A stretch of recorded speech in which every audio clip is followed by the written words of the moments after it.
ത്രിക്കോത്രി ത്രിക്കോത്തി എന്ന് പറഞ്ഞ് ജോർജിന്റെ അപ്പൻ വീട് തോറും മുട്ടായി വാങ്ങാൻ കയറി ഇറങ്ങും. അക്കരെ കാഴ്ചകൾ എന്ന ടെലി ഫിലിമിലെ സീനാണ്.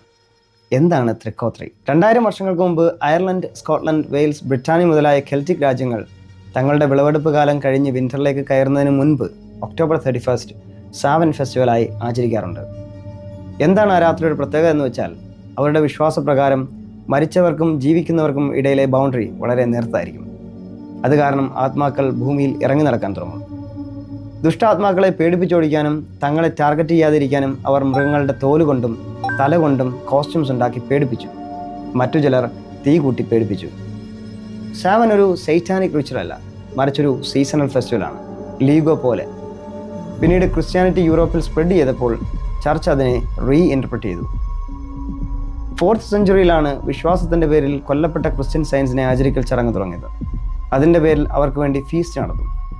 അത് നടന്നത് മെയ് 13-നാണ്. പിന്നീട് 8th സെഞ്ച്വറിയിൽ പോപ്പ് ഗ്രിഗറി III മെയ് 13-ൽ നിന്ന് ഓൾ സയൻസ് ഡേ നവംബർ 1-ലേക്ക് മാറ്റി. അതൊരു ആക്സിഡൻ്റൽ മാറ്റമായിരുന്നില്ല, കൃത്യമായ ഉന്നം വെച്ചുകൊണ്ട് തന്നെയായിരുന്നു.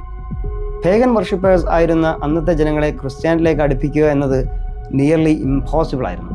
അങ്ങനെ അലഞ്ഞു നടക്കുന്ന ആത്മാക്കൾക്ക് വേണ്ടിയുള്ള സാവൻ ഫെസ്റ്റിവൽ സ്വർഗത്തിലെ വിശുദ്ധന്മാർക്ക് വേണ്ടിയുള്ള ആദരിക്കൽ ദിനമായി. ഹാലോ എന്നാൽ ഓൾഡ് ഇംഗ്ലീഷിൽ ഹോളി അല്ലെങ്കിൽ സേക്രഡ് എന്നാണ്.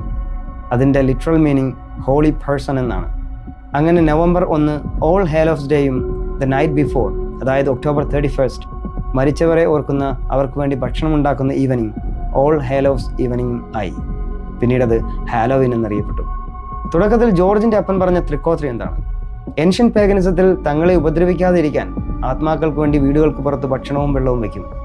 പിന്നീട് ഇമിഗ്രേഷൻ, ക്രിസ്ത്യൻ അബ്സോർപ്ഷൻ, മമ്മിങ് എന്നിവയുടെ ഭാഗമായി മരിച്ചവരെ ഓർക്കുന്ന ancient act of remembrance trick or treat എന്ന മോഡേൺ ആക്റ്റായി അറിയപ്പെട്ടു. മരിച്ചവർക്ക് വേണ്ടിയുള്ള പേഗൻ ഓഫറിംഗ് പ്രാർത്ഥനയിലൂടെയുള്ള ഒരു ചാരിറ്റബിൾ ആക്റ്റായി മാറി.